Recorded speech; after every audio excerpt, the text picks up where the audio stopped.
नुकतंच आपण विज्ञान दिन साजरा केलेला आहे आणि जसं की मी सांगितलं होतं की विज्ञानाचा आता जो काही पुस्तकातला भाग राहिलेला आहे तो आपण जो की कृतीयुक्त शिकावं लागणार आहे. सगळ्या पुस्तक वाचून नाही आम्हाला शिकवता येणार नाही ते. तर पुस्तकातला आता जो काही विज्ञानाचा भाग राहिलेला आहे तो आपल्याला या लॅबमध्ये आपल्या शिकायचा आहे आणि हा आठवडाभर आपण संपूर्ण भाग विज्ञानातला जो राहिलेला आहे तो या ठिकाणी शिकायचा आहे. मग त्यामध्ये अनेक घटक आहेत आणि त्याच्यामधला जो महत्त्वाचा एक घटक आहे मूलद्रव्ये, संयुगे आणि मिश्रणे. मूलद्रव्ये, संयुगे आणि मिश्रणे. आता पहिल्यांदाच हा नवीन शब्द ऐकतोय आपण, मूलद्रव्ये, बरोबर आहे ना. संयुगे हा या तुमच्या वर्गासाठी, तुमच्या इयत्तेसाठी हा नवीन शब्द आहे, परंतु याच्यानंतर हा शब्द तुमचा पिच्छा सोडणार नाही आहे. ज्या ज्यावेळी विज्ञान शिकणार त्यावेळी मूलद्रव्ये, संयुगे हे जे शब्द आहेत तुमच्या समोर येणार आहेत आणि त्याच्यामुळे त्याचा अभ्यास करणे किंवा ते जाणून घेणे आत्ताच आपल्याला फार गरजेचं आहे. तर आपल्या लॅबमध्ये तुम्हाला माहिती आहे की एक चार्ट मी त्या ठिकाणी लावलेला बघा, हां, द पिरियॉडिक टेबल म्हणून, पिरियॉडिक टेबल. आणि त्यामध्ये जे काही चित्र दिसत आहेत, नावं दिसत आहेत, ही सगळी मूलद्रव्ये आहेत. काय आहेत? मूलद्रव्ये आहेत. आणि या पृथ्वीवर ज्या कोणत्या वस्तू आहेत, कोणत्या बी त्या वस्तू यापैकी कुठल्या ना कुठल्या मूलद्रव्यापासून बनलेली आहे. कुठल्या ना कुठल्या मूलद्रव्यापासून बनलेली आहे. जे स्टँड जरी घेतलं लोखंड, आयरन, तो एक मूलद्रव्य आहे की जो त्या पिरियॉडिक टेबलमध्ये आहे. म्हणजे पृथ्वी तलावावर जी वस्तू आपण पाहतोय ही कोणत्या ना कोणत्या मूलद्रव्यापासून बनलेली आहे. आता हे मूलद्रव्य काय आहेत, त्यांचे संरचना कशी आहे किंवा गुणधर्म काय आहे हे आता आपण पुढे पाहणार आहोत. स्टॉप कर. कोणतीही वस्तू जर मी घेतली आणि मी तिला बारीक केलं, तिचा भुगा केला पूर्ण, तर तुम्हाला माहिती आहे त्या वस्तूचे काय होतात?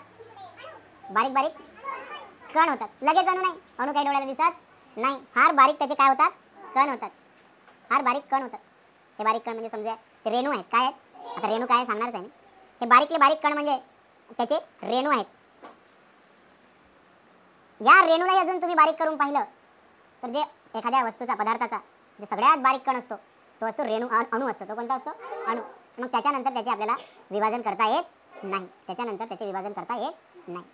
मग जर कोणतीही वस्तू जर तुम्ही पाहिली, कोणतीही वस्तू असू द्या, एखादी वस्तू आहे, कोणती बी वस्तू घ्या, ही जी वस्तू आहे ही कुठल्या ना कुठल्या पदार्थापासून बनलेली. आपण शिकलोय पदार्थ म्हणजे काय, बरोबर आहे. आपण हे शिकलेलं आहे की कोणतीही वस्तू ही कुठल्या ना कुठल्या पदार्थापासून बनलेली आहे. मग तो स्थायू असू देत, द्रव असू देत किंवा वायू असू देत. प्रत्येक वस्तू ही पदार्थापासून बनलेली आहे. आतापर्यंत हा शब्द आपण वापरलेला कोणता? पदार्थ. परंतु हा आपल्या व्यवहारी भाषेमधला झाला. परंतु शास्त्रीय भाषेमध्ये जसं आपण काल मृदा आणि माती या दोन नावाबद्दल बोललेलो, शब्दांबद्दल, आता आम्ही पदार्थ म्हणणार नाही. मॅटर द्रव्यापासून बनलेले आहे. कोणती पदार्थ? त्या द्रव्याला बारीक बारीक केलं तर ते रेणू, आणि रेणूला परत बारीक केलं तर अणू. आणि अणूचे विभाजन करता येते का? म्हणजे अणूला आपल्याला त्यापेक्षा अधिक बारीक करता येत नाही. ठीक आहे. तर वस्तू ज्यापासून बनलेल्या असतात त्यांना द्रव्य, ज्याला आपण आतापर्यंत पदार्थ म्हणत आलेलो आहोत, त्या द्रव्यापासून बनलेले असतात. हे तुम्हाला लक्षात ठेवायचं आहे. आता या वस्तू बनण्याचा प्रवास जो आहे तो कसा असतो? उदाहरणार्थ आपण लोखंड पाहिला, ही वस्तू समजा टेबल पाहिला किंवा स्टँड पहा. हा स्टँड बनण्याचा प्रवास कसा? ही वस्तू आहे ना, एक प्रकारे स्टँड म्हणजे वस्तू आहे. तर या वस्तू बनण्याचा प्रवास कसा आहे? हा जो स्टँड ज्या कशापासून बनलेला आहे? द्रव्य नाही, हा मॅटर म्हणजेच द्रव्य. द्रव नाही, द्रव्य. आपण वस्तुमान शिकताना पाहिलेला आहे. वस्तुमान म्हणजे त्यामध्ये असलेल्या द्रव्याचा संचय. तर एखादी वस्तू बनण्याचा जो प्रवास आहे कुणाल, तो कसा असतो? ही कोणतीही वस्तू ज्यावेळी बनते कशी बनलेली आहे? तर सर्वप्रथम तो एक काय होता? अणू होता. काय आहे तो? सुरुवात कुठून झालेली त्याची? अणूपासून. मग ज्यावेळी एकापेक्षा अधिक अणू एकत्र येतात त्यावेळी काय तयार होतं? रेणू तयार होतात. आणि अनेक रेणू एकत्र आल्यावर द्रव्य तयार होतो. काय तयार होतं? द्रव्य. या वस्तूमध्ये असलेला आहे तो द्रव्य तयार होतो. आणि मग ज्यावेळी अनेक द्रव्य एकत्र आले की ते काय तयार होतं? ती वस्तू तयार होते. हा असा प्रवास आहे. म्हणजे द्रव्याला तुम्ही वस्तूला जर तुम्ही बारीक केलं, शोधायला काय याच्यात, तर तुम्हाला दिसेल की परत त्याच्यामध्ये सर्वप्रथम हा या द्रव्यापासून, द्रव्याचा संचय त्याच्यामध्ये आहे. मग त्याला अजून बारीक केलं तर समजायचं की त्यांना म्हणजे तुम्ही कळेल तुम्हाला की तो रेणूंपासून बनलेला आहे. कशापासून? रेणूंपासून बनलेला आहे. आणि त्या रेणूलाही अजून तुम्ही बारीक जर केलं तर त्याच्यातून आपल्याला अजून काय दिसेल? हे काही साध्या डोळ्याने दिसत नाही. अणुसुद्धा दिसत नाही साध्या डोळ्याने, आणि रेणूसुद्धा दिसत नाही साध्या डोळ्याने. त्याला इलेक्ट्रॉन मायक्रोस्कोप, मोठे मायक्रोस्कोप लागतात. पण जर ज्यावेळी खूप सारे अणू एकत्र येतात, लाखो करोडो, त्यावेळी आपल्याला ते साध्या डोळ्याने दिसू शकतात. अणू खूप बारीक असतात, परंतु एकत्रच जर आले, त्याचा पुंजका झाला कापसासारखा, तर आपल्याला त्या मूलद्रव्याचे अणू दिसू शकतात. ठीक आहे. तर एखादी वस्तू बनण्याचा प्रवास तुम्हाला समजलाय की आधी एखाद्या मी शब्द आहे का? मूलद्रव्याचा तो अणू असतो. काय असतो? मूलद्रव्याचा अणू. ते अणू एकत्र आल्यावर काय होतात? रेणू एकत्र आल्यावर काय तयार होतं? आणि या द्रव्यापासून मग काय तयार होते? वस्तू. हा, त्या वस्तू बनण्याचा काय आहे? प्रवास आहे. काय आहे? प्रवास आहे. आता मी सांगितलेलं आहे कोणतीही वस्तू कुठल्या ना कुठल्या मूलद्रव्यापासून बनलेली आहे, द्रवापासून बनलेली आहे. आणि असे एकूण 118 मूलद्रव्य, एकूण 118 मूलद्रव्य. तुम्ही जर आवर्त सारणी पाहिली मूलद्रव्यांची, पेरियोडिक टेबल पाहिला, माझं पाठ होतं आधी सगळे मूलद्रव्य नावासकट, त्याचे अणुअंक वगैरे. परंतु जसं जसं वय झालं माझं, मी विसरत गेलो. पण तुम्हाला पण मी पाठ करण्याची ट्रिक सांगेल, तुम्ही विसरणार नाही. का बरं नाही विसरणार ते बी मी सांगेल.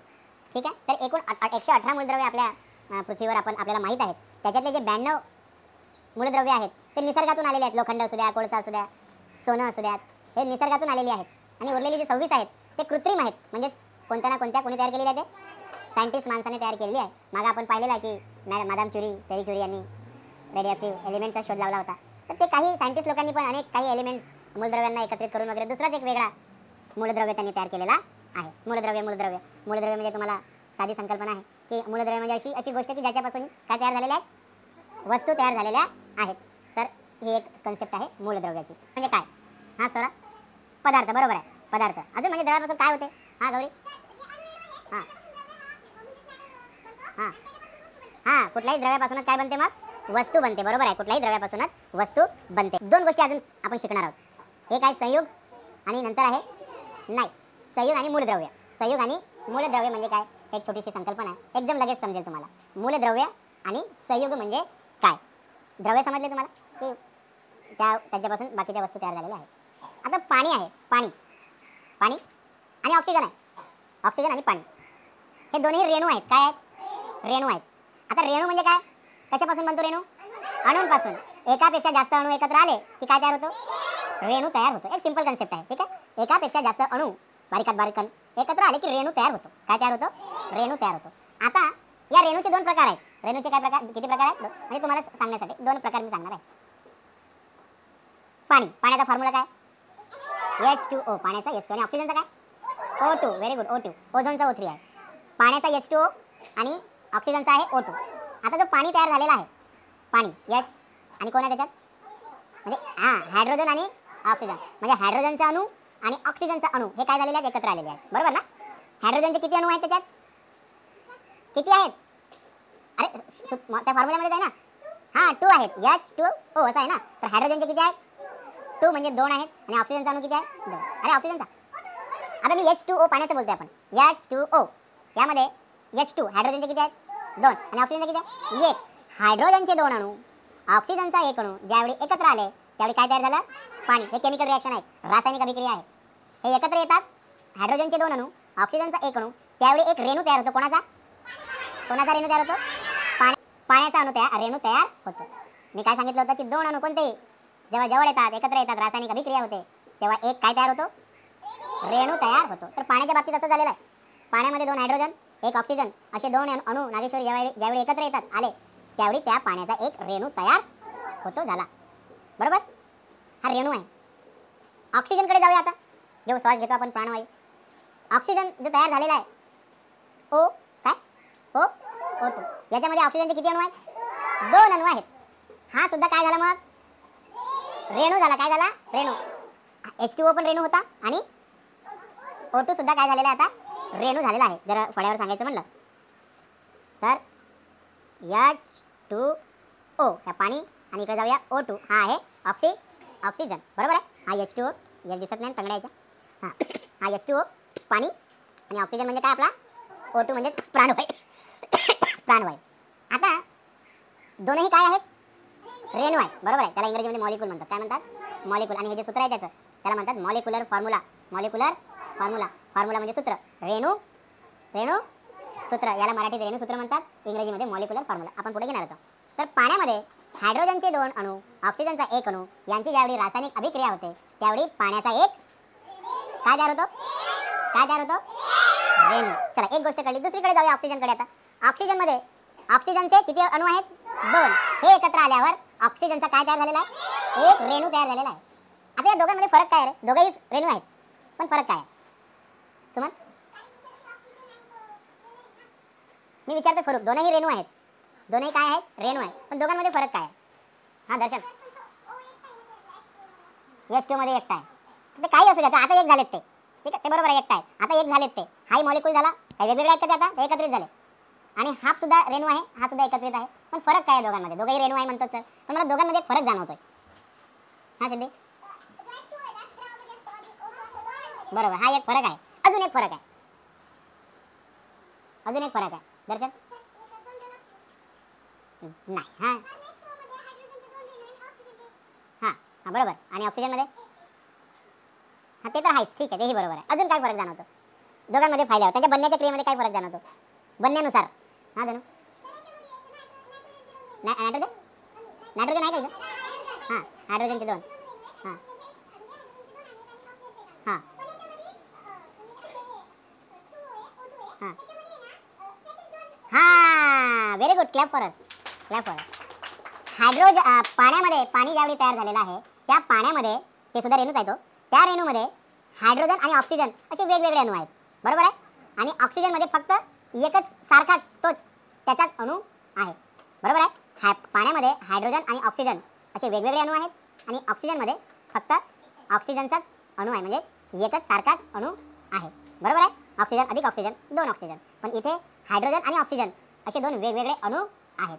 तर अशी ज्यावेळी गोष्ट असते की एखाद्या रेणूमध्ये, रेणू कशा तयार होतो? ज्यावेळी अणू एकत्र येतात, ज्यावेळी 2 अणू एकत्र येतात, आणि ते 2 अणू किंवा 3 बी राहू शकतात, 4 बी राहू शकतात, हे अणू ज्यावेळी एकत्र येतात, वेगवेगळे अणू कशासाठी येतात एकत्र? काय बनवण्यासाठी? नाही, अरे अणू एकत्र आल्यावर काय बनतो? हां, ज्यावेळी अणू एकत्र येतात आणि त्याच्यापासून रेणू बनतो आणि हे अणू वेगवेगळे असतात, त्यावेळी तशा प्रकारच्या रेणूला संयुग असे म्हणतात. त्याला काय म्हणतात? संयुग. सो मैं लिख लेता हूं, या लिहून घेतोय बघा, संयुग. याला म्हणायचं संयुग. इंग्रजी में उसको बोलते हैं कंपाउंड. काय म्हणतात? कंपाउंड. याला म्हणतात कंपाउंड. आणि ज्यावेळी एखाद्या रेणूमध्ये सारखेच अणू असतील त्यावेळी त्याला म्हणतात मूलद्रव्य. त्याला काय म्हणतात? मूलद्रव्य. त्याला म्हणायचं मूलद्रव्य. त्याला काय म्हणायचं? मूलद्रव्य. तर पाणी हे संयुग आहे, कारण त्याच्यामध्ये एकापेक्षा अधिक काय आहेत?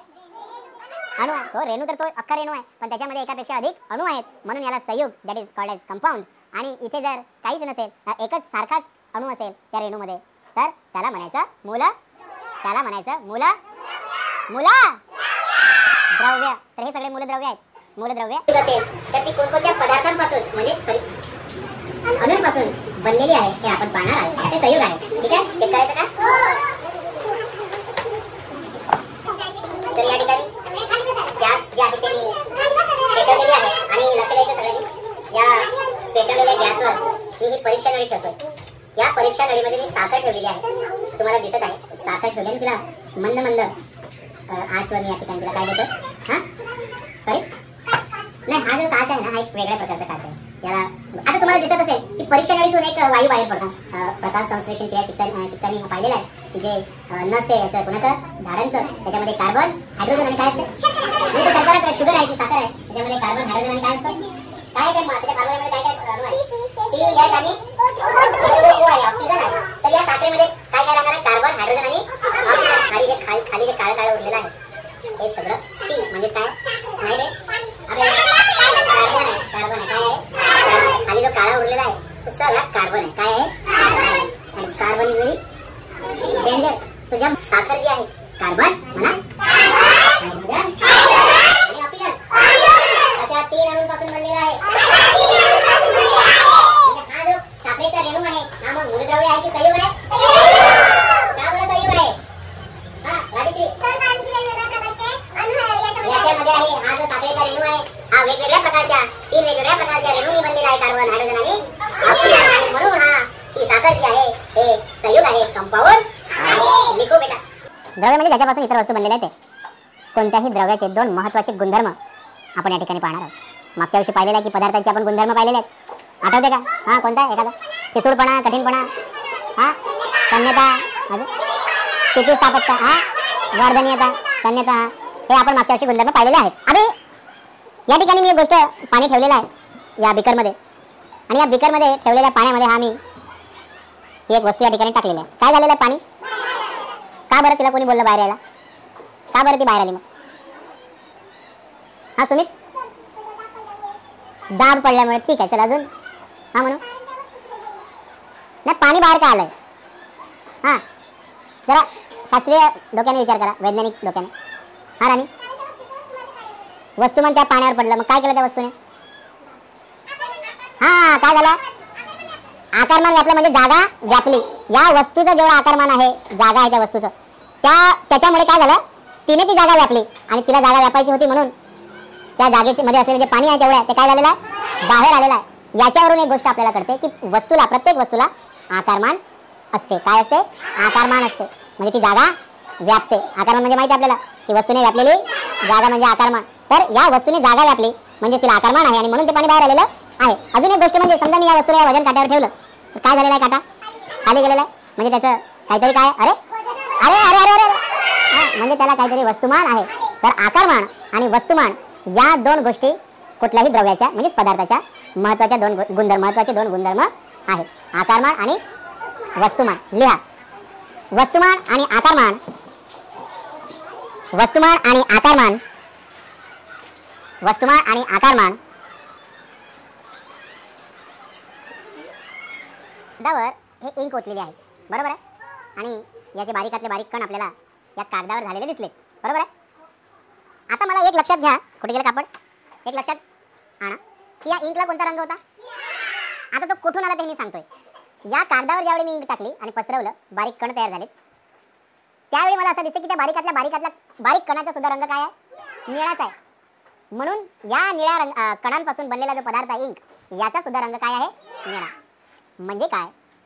ज्या द्रव्यापासून, द्रव नाही, त्या द्रव्यापासून एखादी वस्तू बनलेली आहे, त्या द्रव्याचा जो बारीक कण आहे, रेणू असू द्या, अणू असू द्या, त्याचा जो रंग आहे किंवा त्याचा जो गुणधर्म आहे, तोच गुणधर्म याच्यापासून तयार झालेल्या पदार्थाला, वस्तूला असतो. समजते? समजते? या इंकच्या बारीकातल्या बारीक कणाचा जो रंग आहे किंवा जो वास आहे, तोच वास किंवा रंग, तोच गुणधर्म हा याच्यापासून तयार झालेल्या पदार्थाला, वस्तूला मिळालेला आहे. ही एक लक्षात ठेवण्यासारखी गोष्ट आहे. आता संयुगाच्या बाबतीत हे जरा वेगळं आहे. संयुगामध्ये किती अणू असतात? 2. आता या संयुगाच्या बाबतीत, पाण्याच्या संयुगाच्या बाबतीत बोलतोय मी.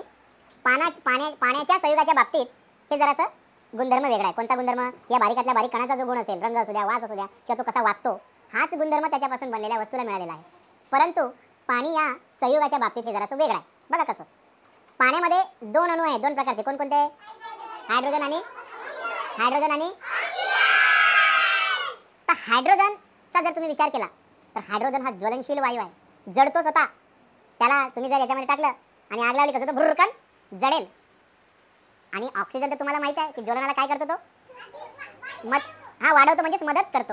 एखाद्या मोमबत्तीला तुम्ही मोकळ्याच्या ठेवला की जळत राहते, ग्लास ठेवला की ते विझते. हा प्रयोग पाहिला होता. म्हणजे जळण्यासाठी ऑक्सिजनची गरज आहे. ऑक्सिजन जळायला मदत करतो, स्वतः जळत नाही, पण जो जळत आहे त्याला मदत करतो. आणि हायड्रोजन स्वतः जळतो. म्हणजे हायड्रोजन आणि ऑक्सिजन दोघांमध्येही ही काय आहे?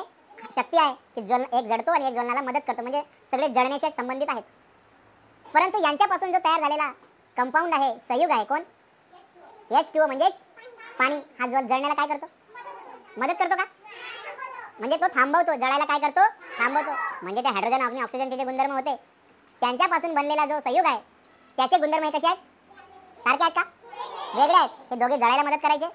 एक तर जळतो, एक मदत करतो. आणि याच्यापासून बनलेला जो कंपाऊंड आहे, संयुग आहे, हा जळण्याला थांबवतो. हे असे काही पदार्थ आहेत की मगाशी तर सांगितलं की मूलद्रव्यातला जो बारीक कण आहे, द्रव्याचा जो बारीकात बारीक कण आहे, त्याचेच गुणधर्म या वस्तूला मिळतात.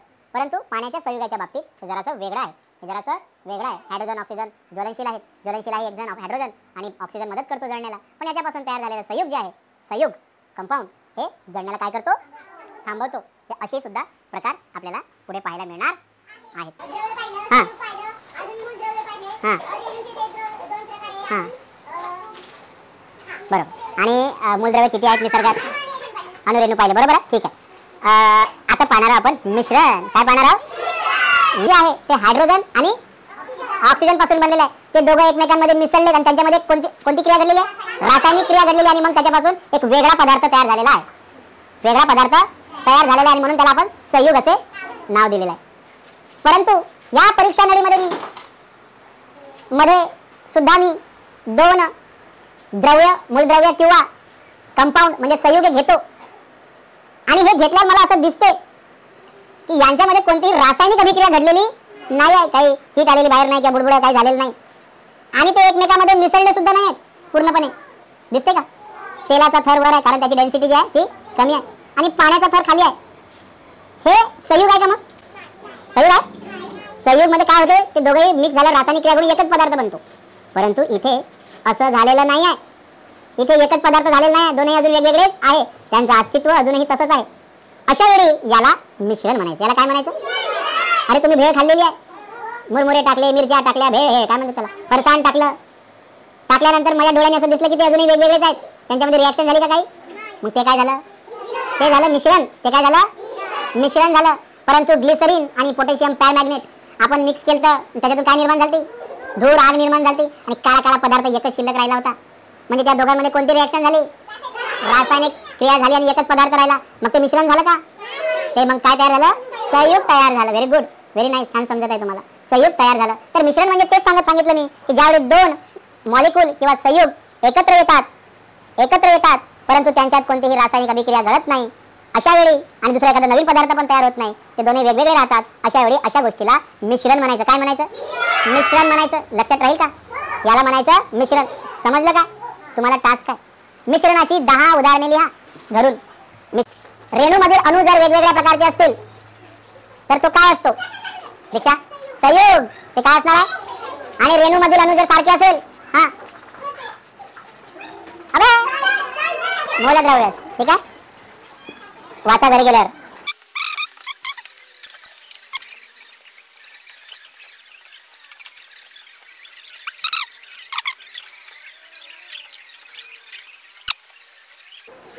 तर ही एक प्रकारची आपली अरेंजमेंट या ठिकाणी केलेला आहे, ठेवलेला आहे. आणि वरतून मी, हे भाऊ लक्ष द्या, थर्मामीटर जो आहे तो मी या ठिकाणी टाकणार आहे. अब थर्मामीटर क्यों डालना है वो भी बताने वाला हूँ.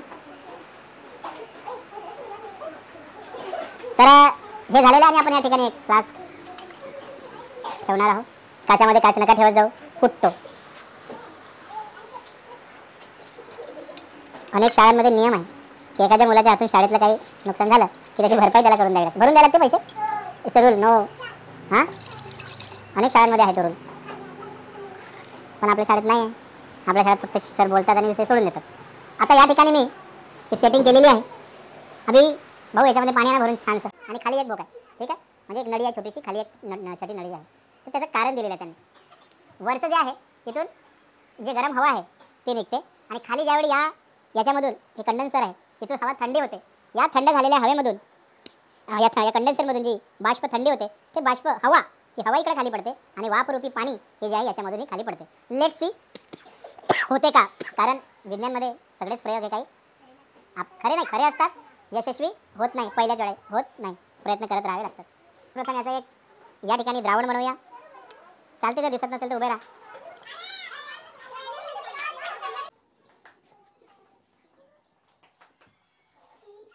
ठीक आहे, आपण मंद ठेवूया.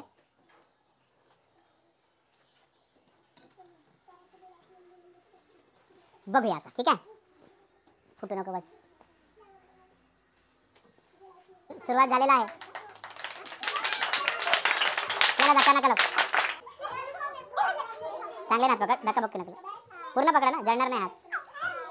हे गरम, हारानीला हे गरम कशामुळे झालेलं आहे बरं? हां, गरम कशामुळे झालेलं आहे? वाफेमुळे. हां, ह्या म्हणजे बाष्पसुद्धा किती गरम असते बघा. संगणन ही प्रक्रिया कोणत्या तापमानाला होते?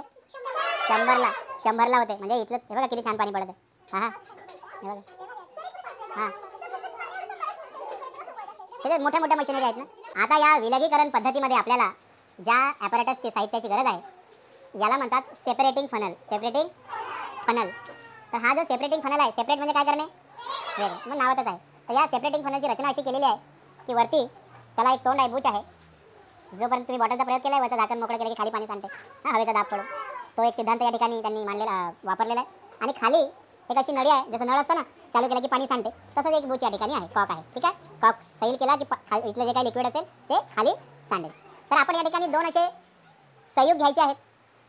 एक आपण तेल घेऊया आणि एक पाणी घेऊया.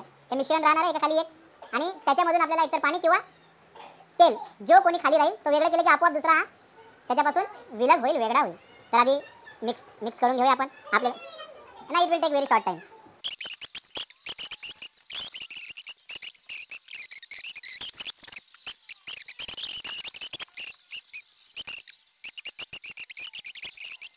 खर्च करावा लागेल. तर मी या ठिकाणी तेल घेतलेलं आहे, अजून टाकतोय. अबे तुम्ही देशाचे भविष्य आहे, तुमच्यासाठी काय तेल म्हणजे काहीच नाही.